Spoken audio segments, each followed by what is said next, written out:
Guys, hopefully you're going to tune into this. I just got done watching a live stream with Aaron Blaise.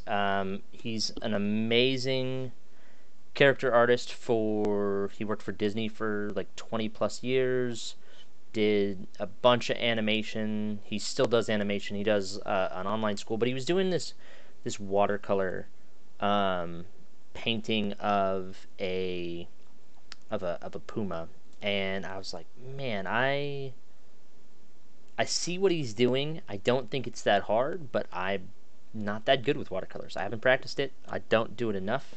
I don't even do enough color work, honestly. My color stuff is very, very rudimentary. So what I got set up here, I've got another webcam that's looking down at a pad of watercolor paper. This is Moleskine, the Moleskine watercolor notebook, just a little notebook that I could carry around with me. And I've got some cheap watercolor. They're not called pucks. I don't know what the exact term for them is. The little blocks of watercolor. It's not tubed. But I'm gonna do a quick little warm up. On my motorcycle ride home the other day, I saw a bunch of really interesting colors in the clouds that were happening.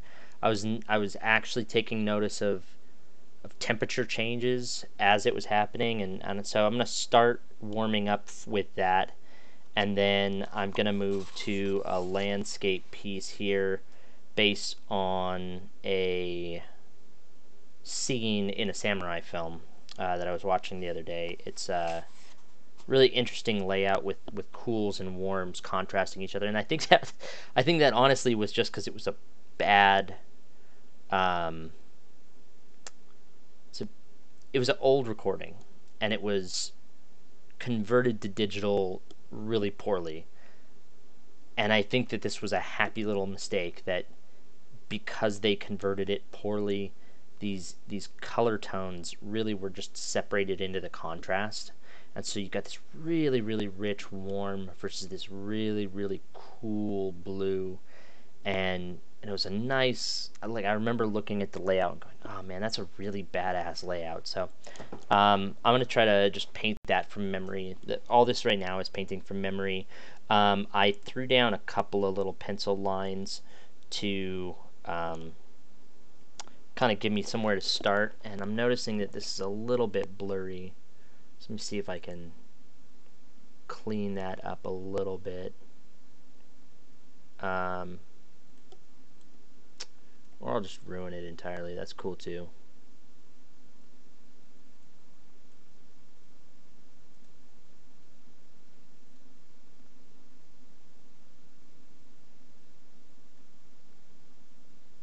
Nope, nope, nope, nope, nope.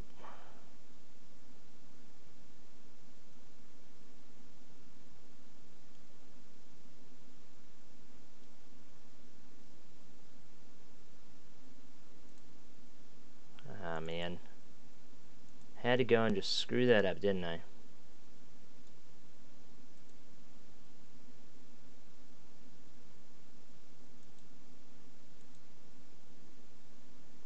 There we go. And I want to flip it vertically.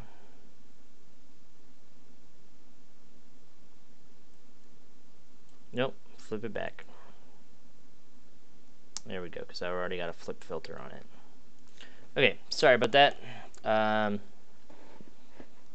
I don't think I can get this any more clear. Unfortunately, I'm trying to get a setup where you can actually see what I'm doing, and because we're working with traditional media and it's just me, I don't have somebody else to run a camera for me over my shoulder or something like that, and I don't have any kind of stands or anything, so it's going to be a little bit hard, but we'll make do, right? Hopefully. This is really more about the tone and the colors and everything anyway, so I'll try to keep it a little bit more steady. I am going to start with the warm tones I was seeing in these clouds. I think This palette I've got has like way too many colors. I'm going to start by keeping it super light, and that is way darker than I need, so I'm going to kind of throw these in here, and then I'll come back and I'll pull some of the color out before it gets dry. So what I was noticing was it was about 6 p.m. that I was coming home. I was driving home, and the sun was hitting all these highlights of this rain cloud, this storm cloud that was brewing. It was about to start raining, it looked. I don't think it actually ended up raining, but the super rich warms were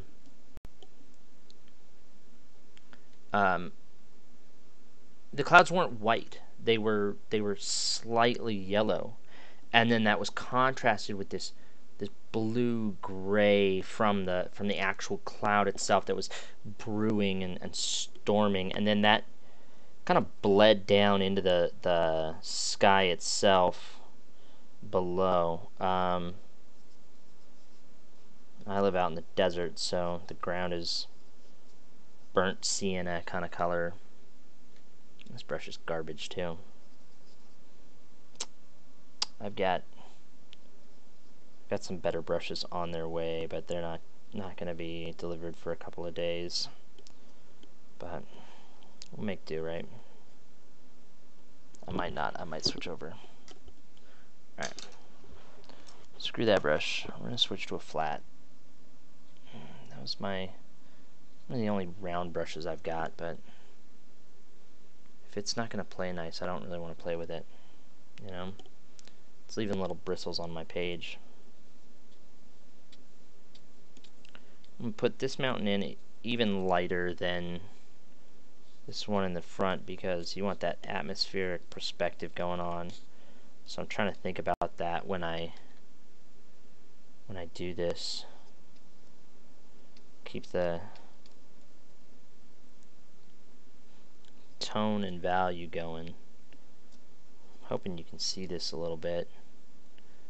And it doesn't look like it.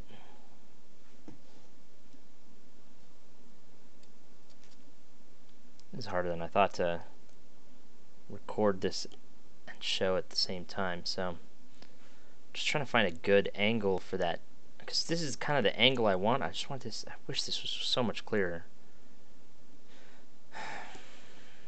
Damn. Alright. I'm going to start with warms. The sky was blue, the clouds were bluish gray.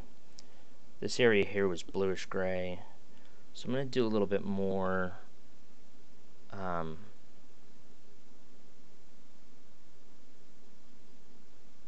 of get a little bit of a burnt sienna.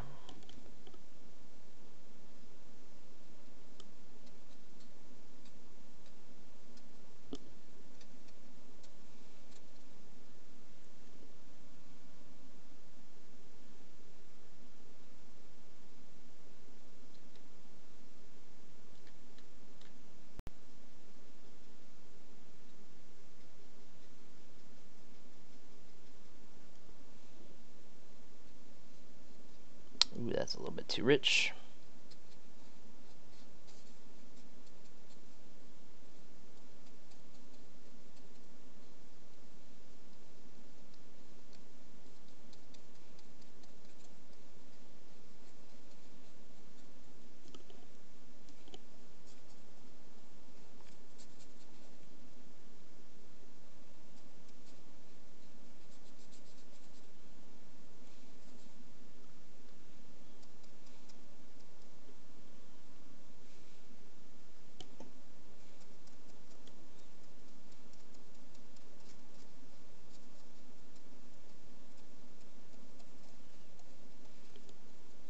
So when I first started playing with watercolors, I picked up this little set and I was like, oh, you know what, I'm gonna make this work. I'm gonna practice this stuff and get a little bit better at it.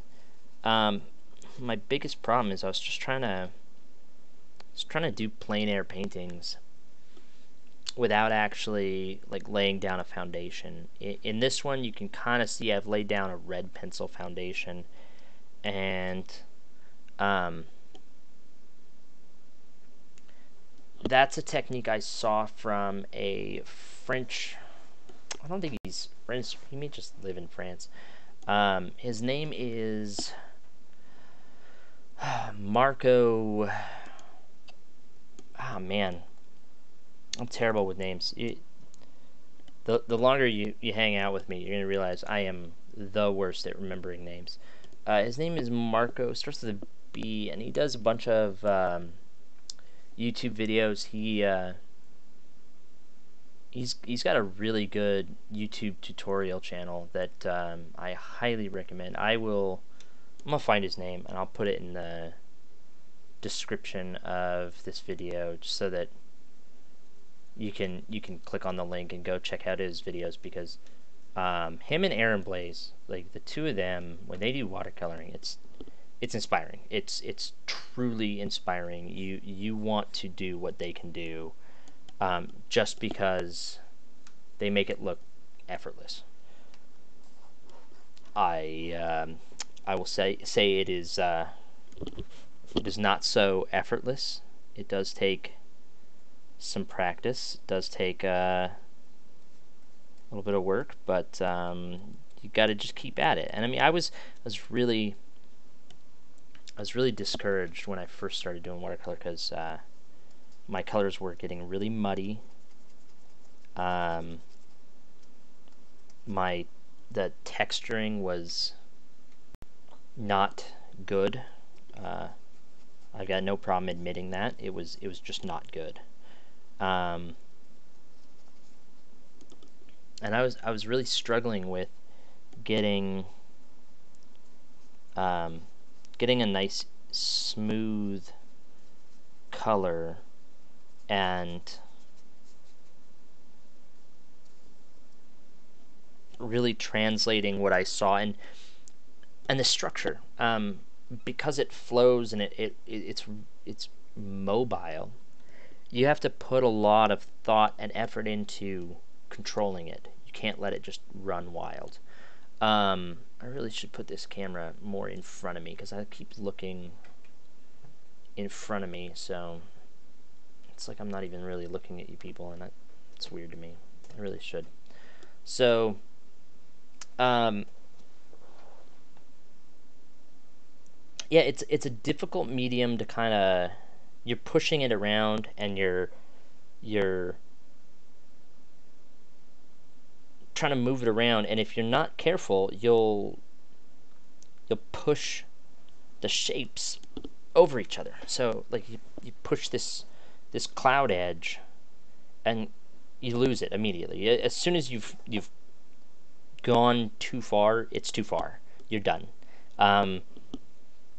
And it was really frustrating. I was really frustrated with it, and I was really struggling with it. And the other thing is mixing the colors. Like, Aaron was talking about not mixing too many colors together. Like, only mix 2 colors together before you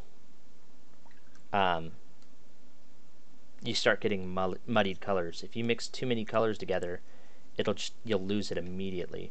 So like I'm trying to take in all this information. I'm trying to take in all these thoughts and apply them, and try to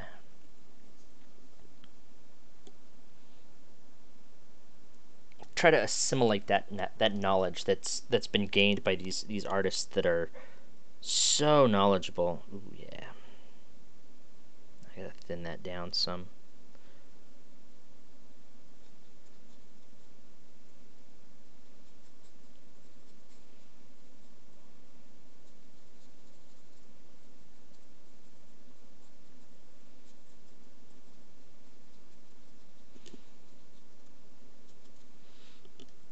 So it's tough. It's tough for me, because I I don't think anybody likes to show where they're weakest. Nobody likes to admit that they're flawed. And it's something that I'm really trying to start to show more of. I'm as I get a little older, as I mature a little bit, I'm starting to understand that it's not necessarily bad to be flawed. It's not necessarily bad to have failings, to not be perfect at something right out the gate. And I think that's something that a lot of people struggle with. Like they talk about when they see me do like pencil drawings and stuff, and I mean, like, I'm by no means the best draftsman or the best digital artist or the best, there are people that are always going to be better than me. I'm going to strive and continue to strive to get better so that I can at least be their equal. But I mean, if you think about it, if it takes me 5 years to get where, I mean, there's no way I'm going to get this far in 5 years. But let's say it takes me 10 years to get to where Aaron Blaise is now. I think that's highly unreasonable. It's an unreasonable expectation, but we're just throwing this out there. It takes me 10 years to get there, where he is right now today. Well, that's 10 years for him as well. So, I mean, he's not going to stop learning and growing in those 10 years. So by the time I get where he is now, he's that same amount. It takes X years to get there, 10, 20, 30, whatever it is. When I get there, he is that same distance further along. So there will always be somebody better than you. And you just have to, you can't really grade yourself and your skill based on where another person managed to get. I mean, you're just going to be killing yourself trying to get better and better and better, and it's like you're never going to get to where you want to be. So I think having people to aspire to is great. I think I strongly aspire to be like some of these artists, Aaron Blaise, Kim Jung-gi, Ian McCaig. I want to be that guy. But you have to also be willing to accept that it's not going to happen overnight. It didn't happen overnight for them. They spent years perfecting their craft, and like to expect it to just happen instantaneously is detrimental. It's bad for your process. It's bad for your mental health. It's bad for everything, because you're gonna be.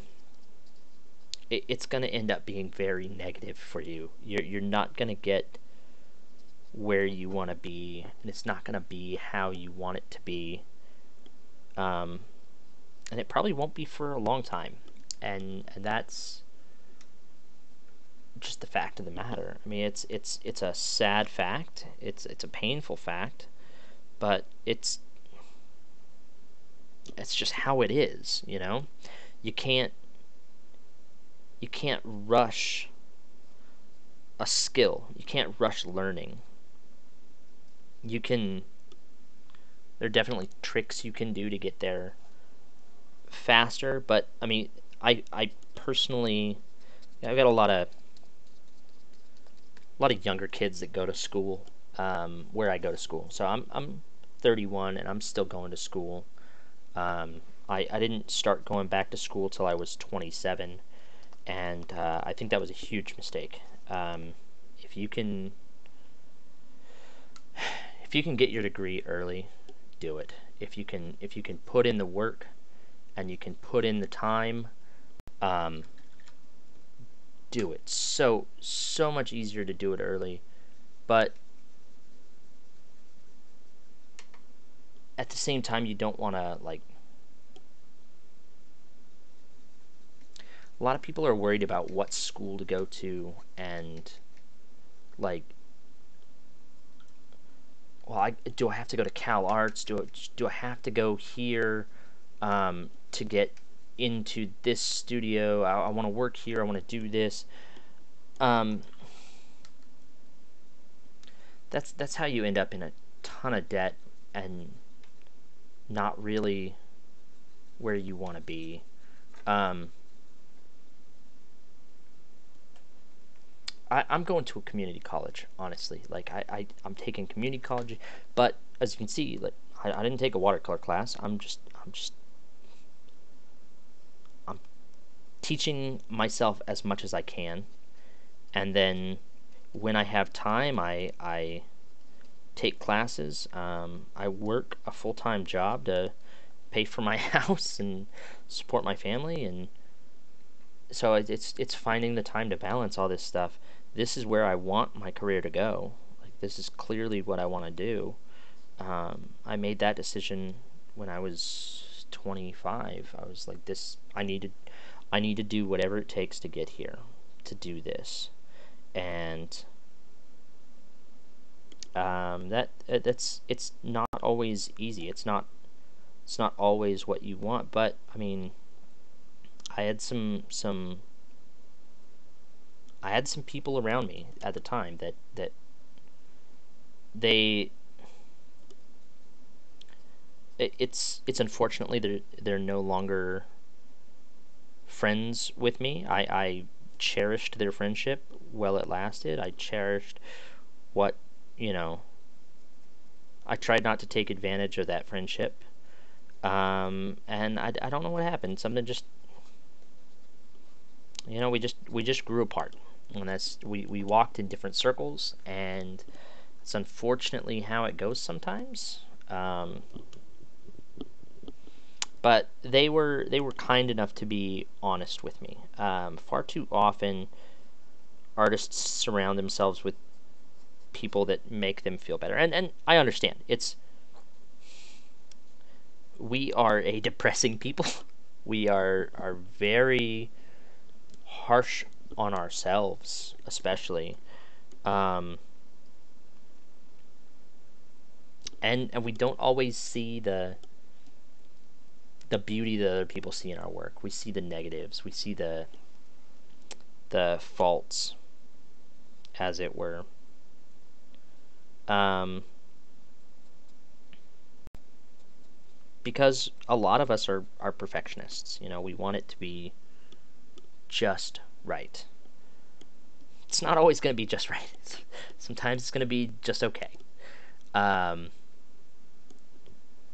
but we surround ourselves with people that make us feel better, right?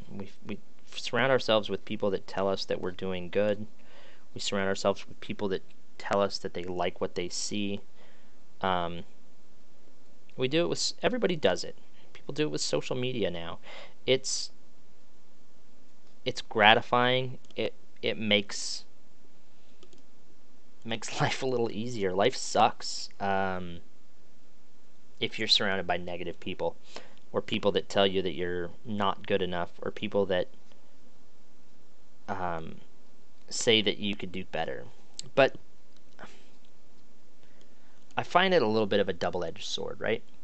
The the constant praise can be good because it can help you get through bad situations. But the constant praise can also be negative because it stunts your growth. You um,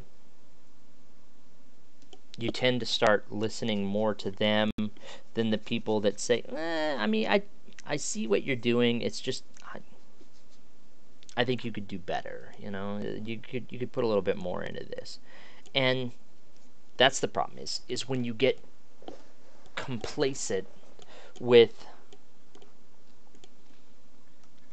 what you're doing, when you get too comfortable, you stop advancing. You stop getting better. You stop pushing yourself. Really lightly paint that little mountain shadow in there. Yeah, you've gotta always be pushing, always be striving for something more, something bigger, something better. Always keep growing. If you stop trying, if you stop trying to get better, if you stop critically looking at your work and going, ugh, I fucked up that face. Ooh, I messed up that line. You know, not everybody else is going to see that. Not everybody else is going to see the line that's messed up. But the day that you stop seeing it, ooh, that was too wet when I did that.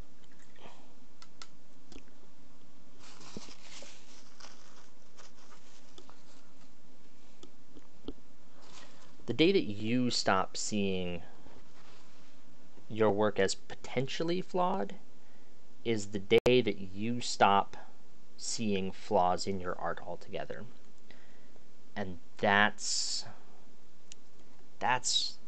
the bad point to be in, because you no longer will care that you may not be the best artist, but you start looking at everybody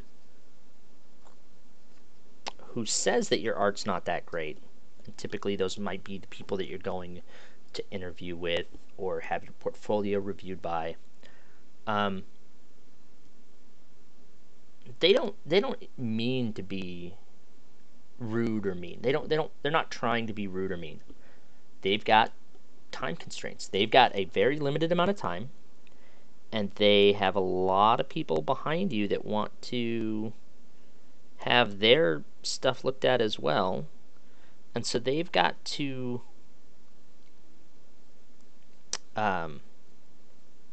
they gotta move. They gotta hustle. And if your stuff is not good, they're gonna be brutally honest with you. They're gonna be brutally honest, and your feelings are gonna be hurt. It's just kind of how it is. But they're not doing it out of malice. They're not doing it because they want to make you go slit your wrists that night or anything like that. They don't have the time to handhold you. They want somebody who can get work done. They want somebody that can work hard and get stuff done and put out product. And that's the fact of the matter. That's just what it is. It's a business for them. And they don't have the luxury of wearing kid gloves. And so you can't take it as a personal attack if one of them doesn't like your art. But you should take it serious, especially if it's something you want to do. I've had my portfolio reviewed several times. And several of them have been exceptionally harsh. So I went to Comic-Con one year and had 8 portfolio reviews back to back.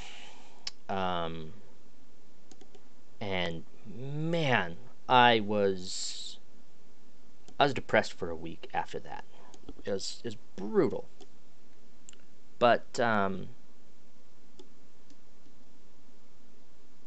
think I learned more in those 8 interviews as to where I needed to grow than I have in any portfolio review since then. And it was because they were all lined up, and they weren't always in unison. Like, they weren't always saying the same thing,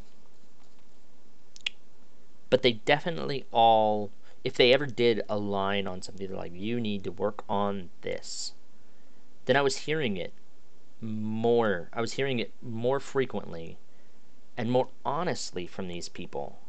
And that allowed me to see, okay, these people aren't trying to be hurtful. but I'm clearly lacking in something here. I'm clearly lacking in some aspect that they want to see. So maybe I should listen to these people. Like they work the industry. They know what they're talking about, or at least I would hope they know what they're talking about. And if they see it, maybe it's something I should pay attention to. Maybe it's something that matters. And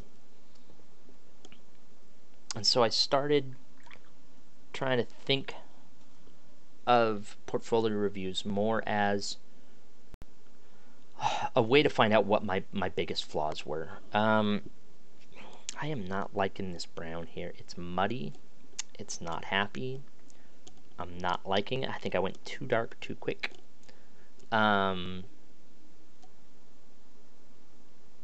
I'm not quite sure how to fix it without fucking it up more. I'm gonna try doing like a warm. Pull this yellow that I was using earlier.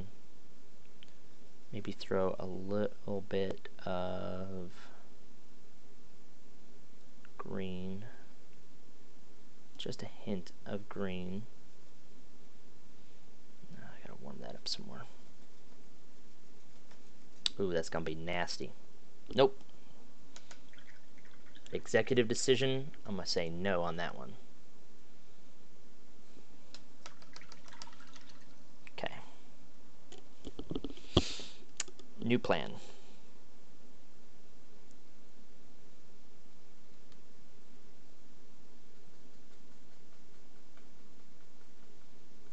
Go with just a light yellow. Kind of bring some more warmth into the yellows.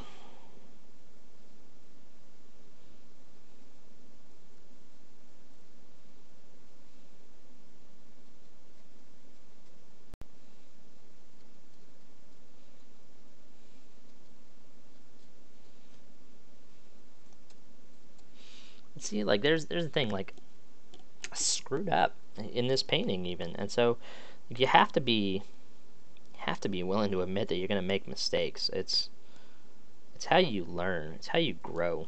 You know, you can't get better if you're already the best. And if you think of yourself as being the best, you're not gonna try to get better. So you have to be ready for harsh critiques, and I actually welcome them. I know that not everybody does. I've got a couple of friends that they've asked me for harsh critiques, and then I give them, and they're like, "Oh shit, nope, that's not what I wanted." But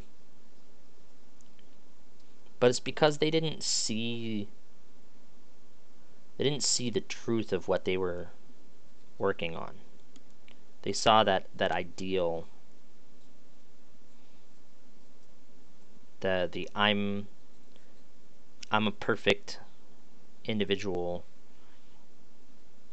and I don't ever do anything flawed. That's what they expected, and that's what they thought I was going to give them. And when they asked me for honest critique, I was honest with them. And I mean, like, if there's something good, I'm going to tell you. I'm also going to tell you everything that I see that could be improved. And it's not to be hurtful. It's because that's how I grew the fastest.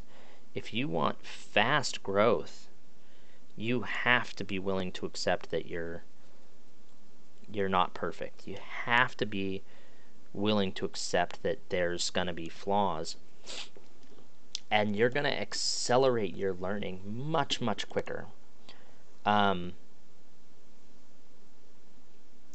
When I did those 8 the 8 portfolio reviews in an afternoon,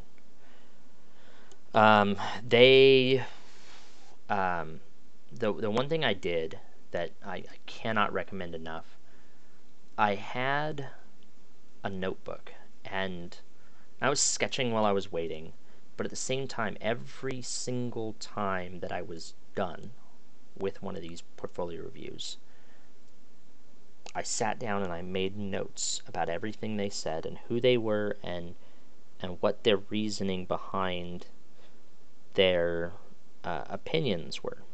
That's what they are. They're opinions, and some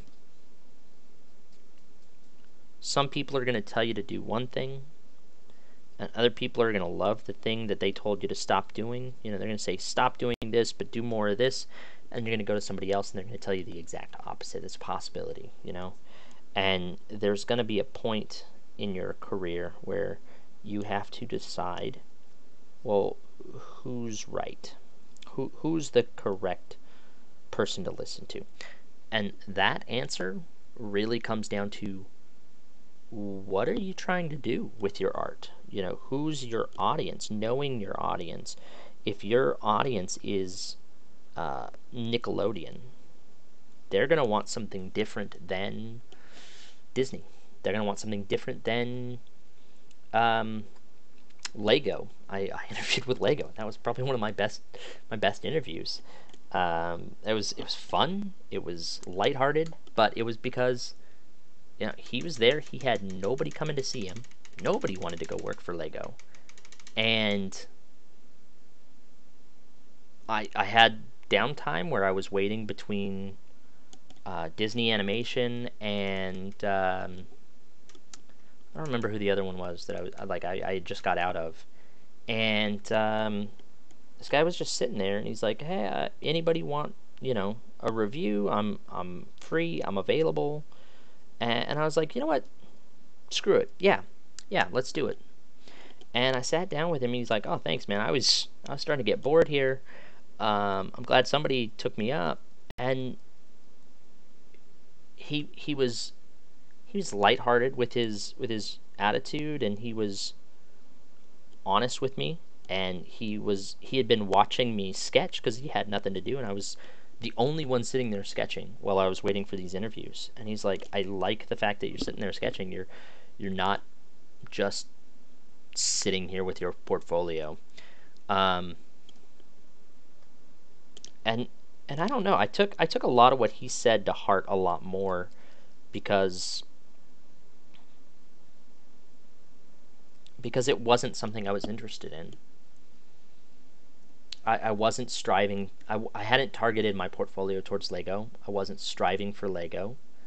I was striving for Disney Animation, because that was right after they had bought up LucasArts, and that's where I really want to be, is LucasArts, but they're no more.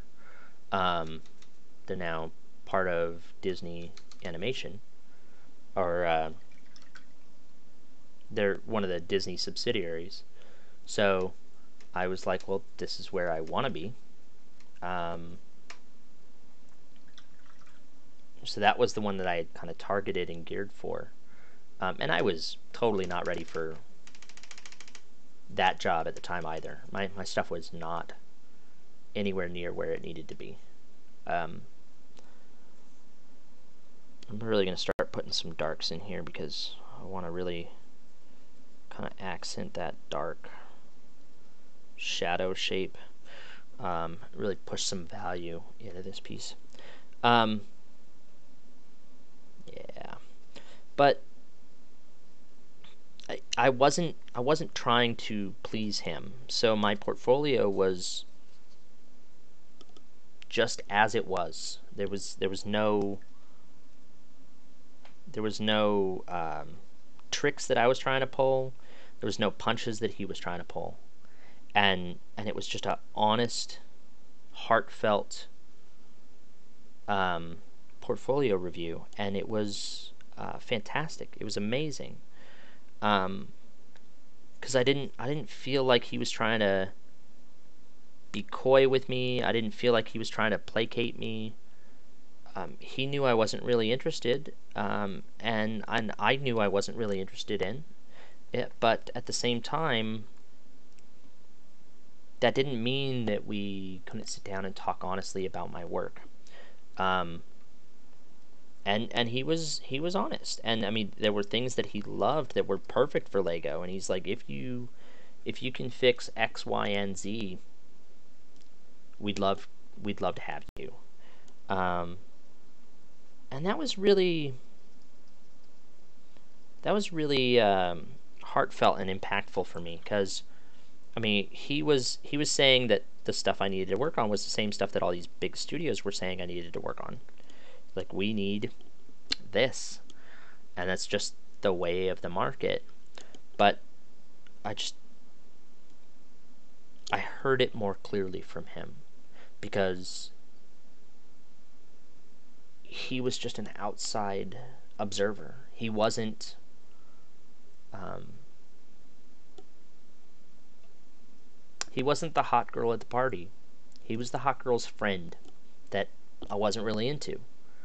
Um, but if the hot girl's friend is telling you, well, yeah, you need to work, you need to clean this shit up, then you're gonna listen, because you're probably more friendly with the hot girl's friend than the hot girl herself, if you're anything like I was. Um,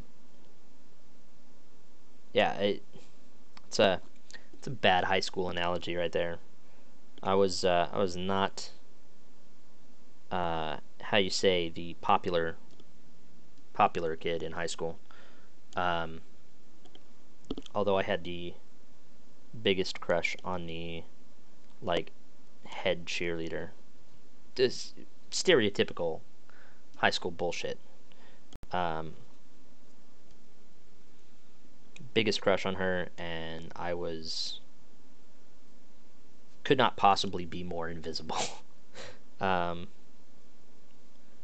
Worst thing was, later in high school, we became friends, she and and I subsequently friend zoned myself for life very quickly.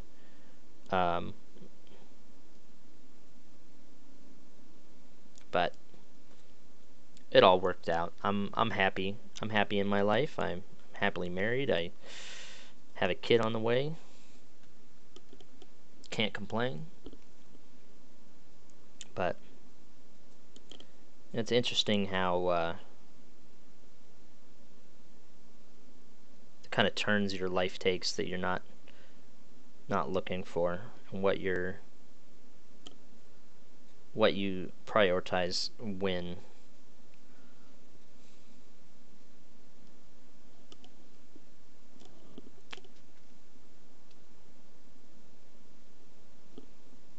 This is not good. This is not a good painting. Um, I can see I'm getting muddy colors down here in the hills. And that's just lack of practice. This is my third or fourth ever watercolor painting. I'm gonna bring it. How am I gonna do this? I want to bring it into more focus, so I'm gonna try to.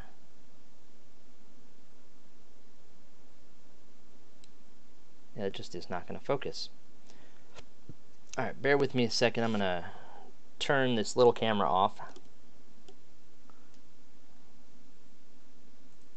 Turn that off. We're gonna bring up.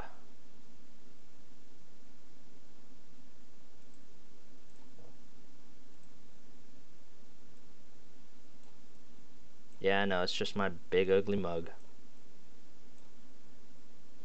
There we go. I'm gonna flip this around here so you can see it a little bit better with the higher quality camera. And you can see it's really muddy. It's gotten a lot muddier the more I worked it. The more you work it, the more garbage it becomes, I guess. I could probably do a couple of things to try to, like, clean the edges up. I could probably do a couple of things to try to polish some of the shapes, but I think at this point I'm really just beating a dead horse, and I don't want to keep working on it when It's kind of reached its zenith. It's peaked out. This is about my skill level with watercolor right now, and the only thing I can really do is just keep working at it. It's not an easy medium to just jump into, but you got to start somewhere, right? Everybody's got to start somewhere. You start by drawing basic shapes, you build up. You start by painting garbage, and then you build up. And sometimes you'll find little tricks along the way, and sometimes you'll get better at it, and that's where we are. It's where I'm at. Had a fun little life chat and did a fun little painting. Just try to keep working every day, man. Just work it out.